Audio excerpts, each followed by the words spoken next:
Bienvenidos a nuestro podcast Eticápsulas para Periodistas, un espacio creado por estudiantes del programa de Comunicación Social de la Universidad Tecnológica de Bolívar, en el que junto a periodistas de América Latina aprenderemos a actuar correctamente ante las situaciones y retos que se presentan diariamente en la labor periodística. Los invitamos a conocer y revivir las experiencias de nuestros invitados. En esta nueva entrega hablaremos sobre el manejo de fuentes y la posverdad, dos componentes de suma importancia para analizar dentro del ejercicio periodístico. Hoy conversaremos con Hernando Álvarez Rebolledo, periodista de la BBC World.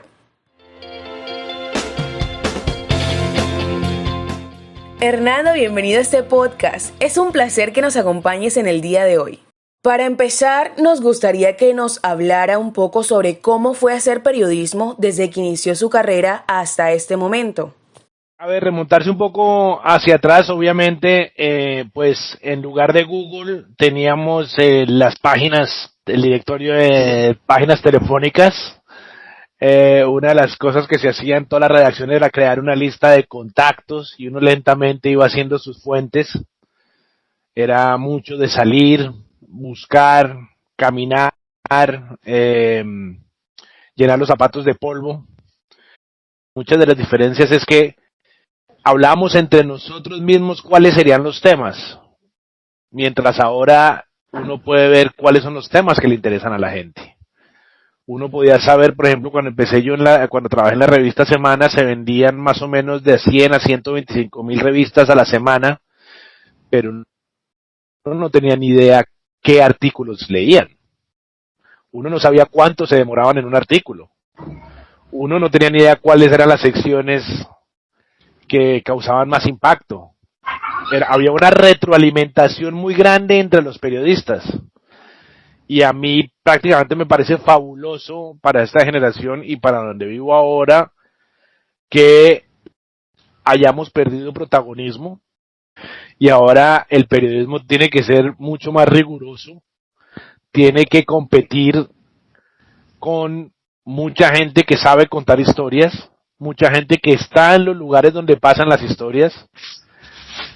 También hace que las fuentes oficiales queden más en evidencia, que también me llama mucho la atención. Cuando cubríamos mucho, uno dependía de qué es lo que le decía a uno una fuente oficial, qué decía el gobierno.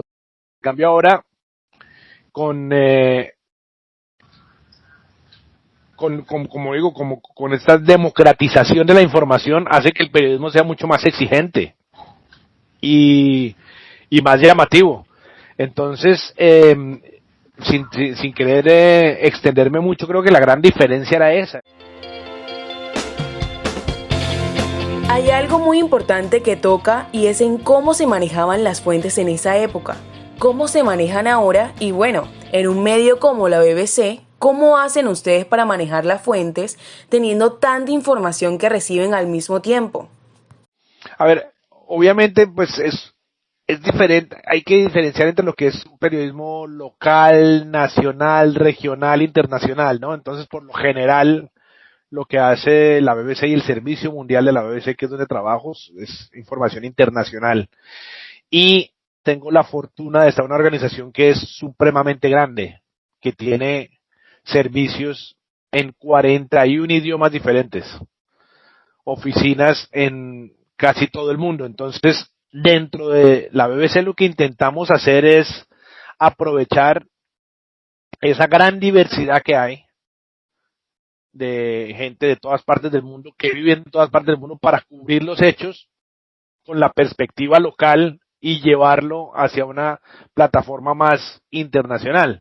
Entonces, si algo muy grande pasa en Irán, pues tenemos el servicio persa, gente que es de allá, crece allá, entiende la cultura, no es que necesariamente tenemos que mandar gente, o lo mismo pasa con el servicio árabe, con BBC Mundo cuando se cubre América Latina.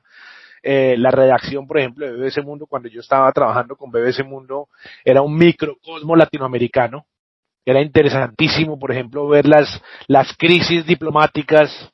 Por ejemplo, cuando se bombardeó el campamento de las FARC en Ecuador, cómo reaccionábamos los colombianos, pero cómo reaccionaban los ecuatorianos y los venezolanos, y nos dábamos unas perspectivas diferentes, y se hacía que la información, a mi modo de ver, se enriqueciera mucho más porque tenía perspectivas diferentes. Y lo mismo sucede pues en informaciones globales, internacionales, ¿no? Entonces, uno trabaja siempre con gente local y poder llevar esa información a diferentes idiomas.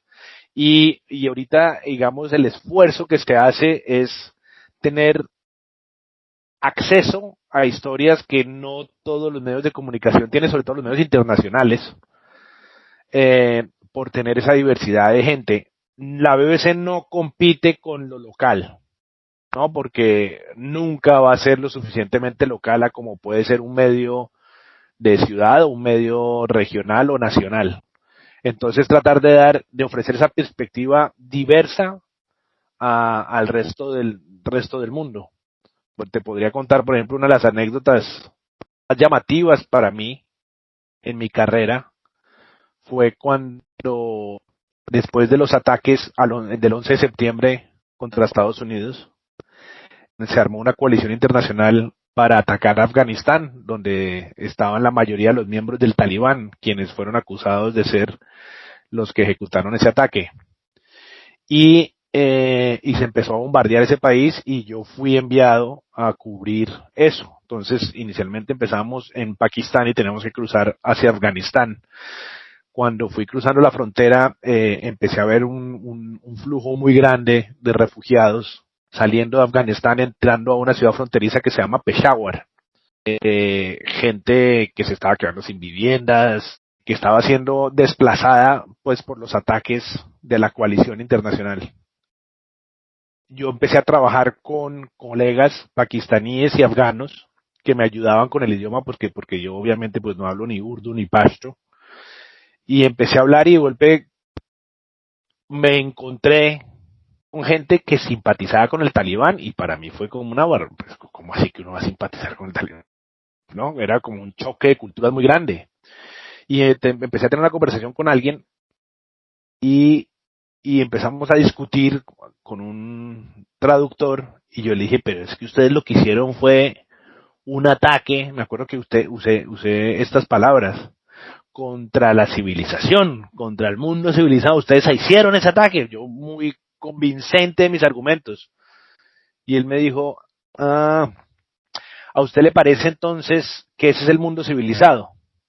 Y entonces, digamos que usted tiene razón y ese ataque se hizo al mundo civilizado. ¿A usted le parece que es civilizado bombardear a toda esta gente y ver a todos estos niños y a toda esta gente que se está quedando sin casa porque están buscando a un grupo de radicales?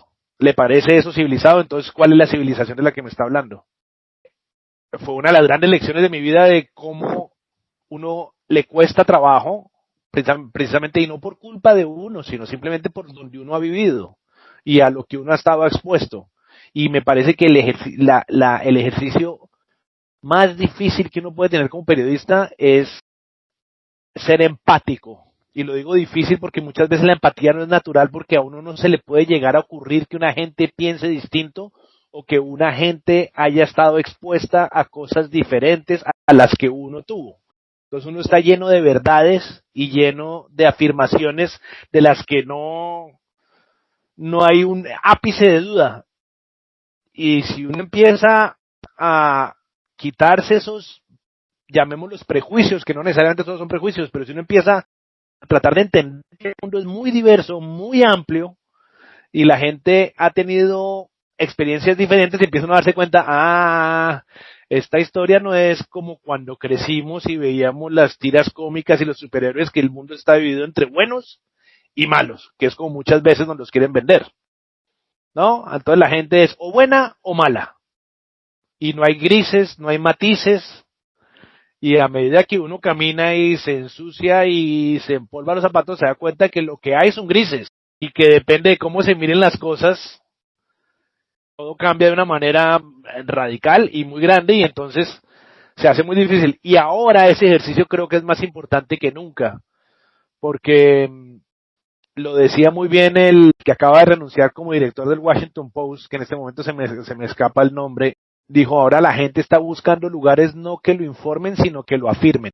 Y creo que esa es una gran preocupación que tenemos como periodistas, y es que la gente ya tiene una idea en la cabeza de lo que es real y busca a la gente que le repite esa realidad. Y a la que no, la desecha.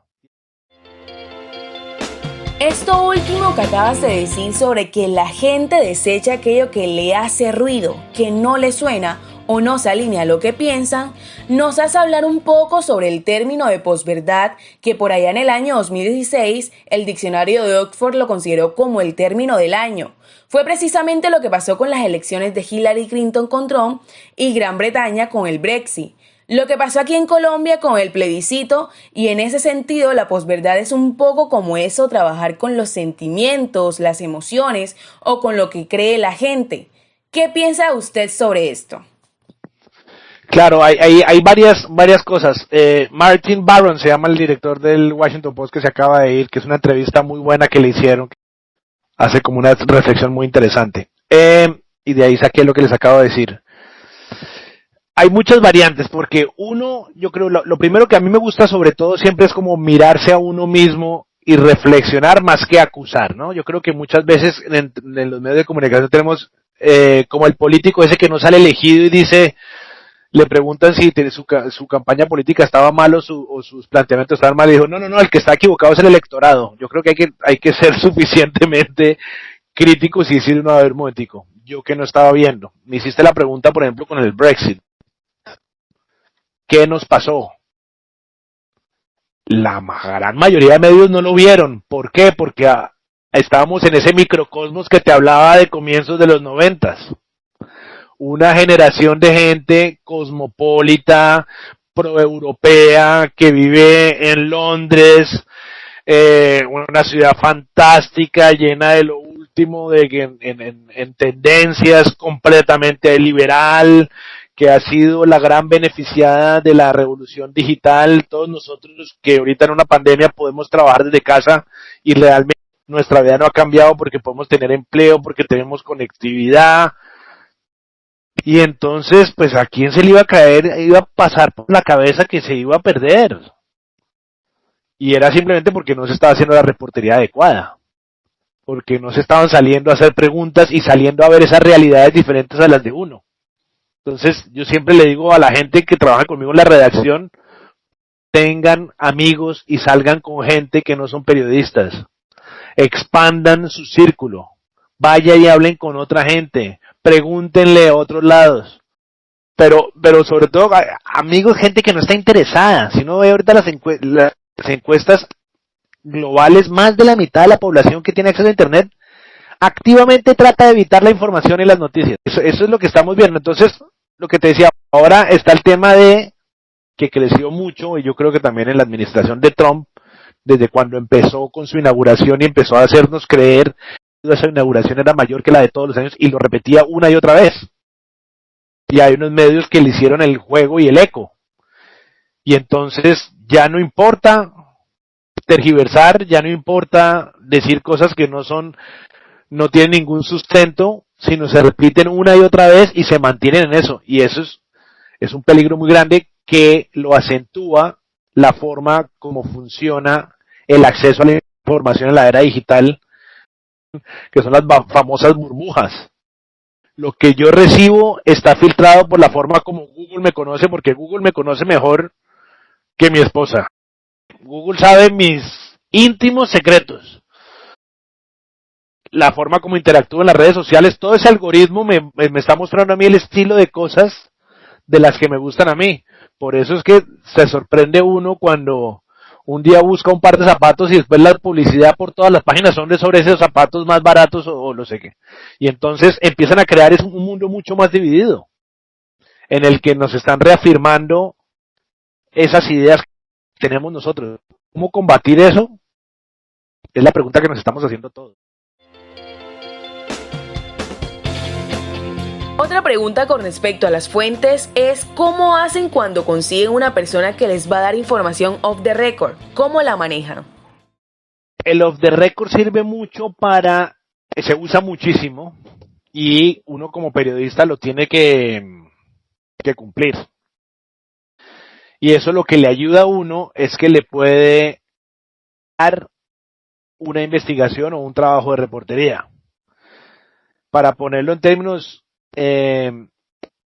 más cotidianos, es como cuando tú vas a hablar con alguien y tú sabes exactamente qué fue lo que pasó y empiezas a hacer preguntas. Es mucho más fácil hacer esas preguntas cuando uno ya tiene más o menos una versión de los eventos, uno ya sabe como por dónde puede ir y para dónde puede ir, ¿no?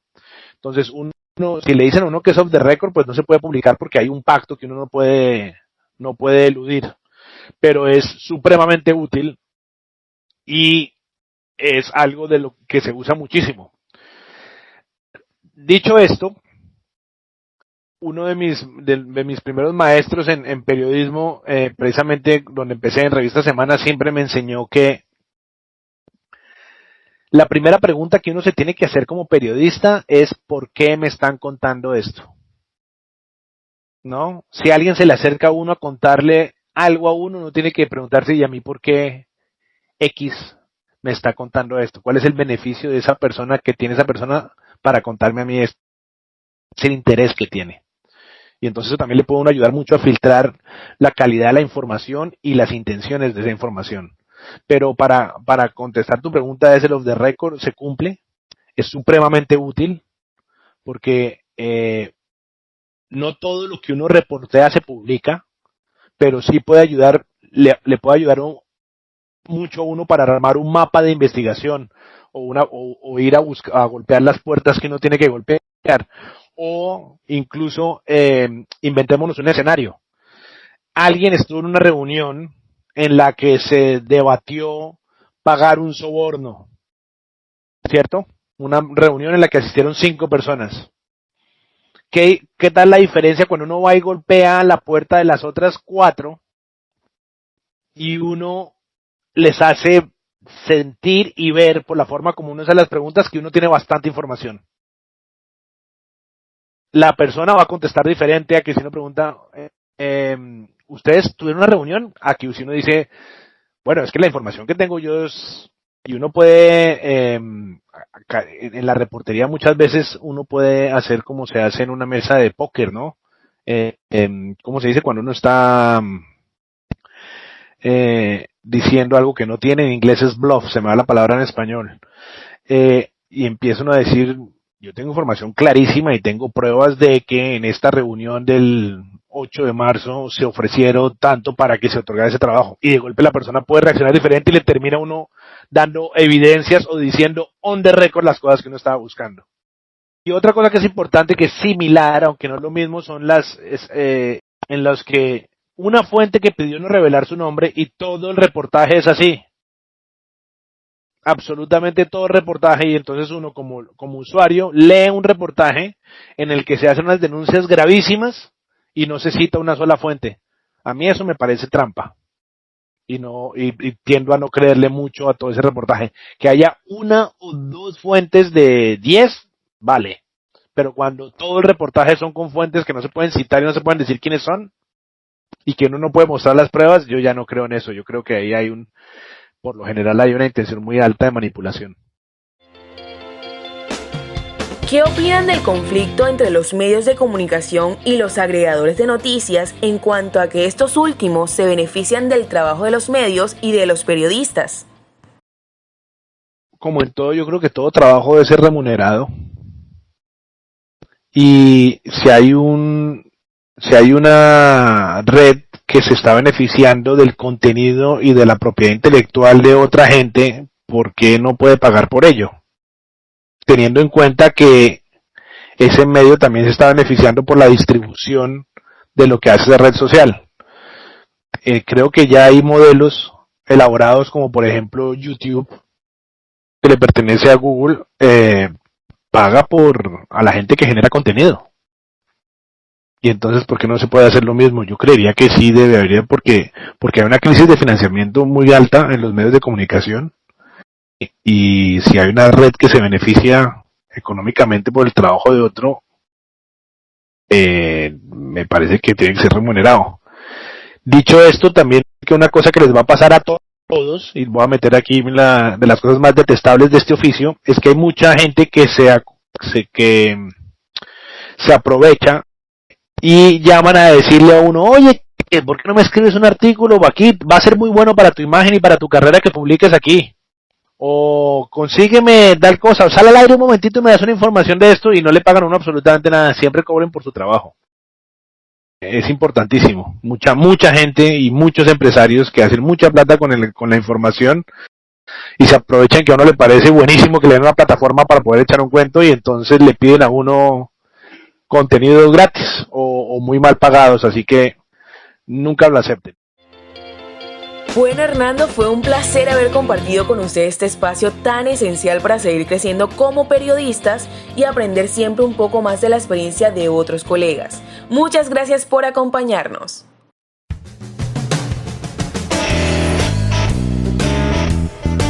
Esto ha sido Eticápsulas para periodistas, el espacio donde encontrarás tips para un mejor quehacer en el oficio. Los esperamos en nuestra siguiente entrega. Hasta entonces.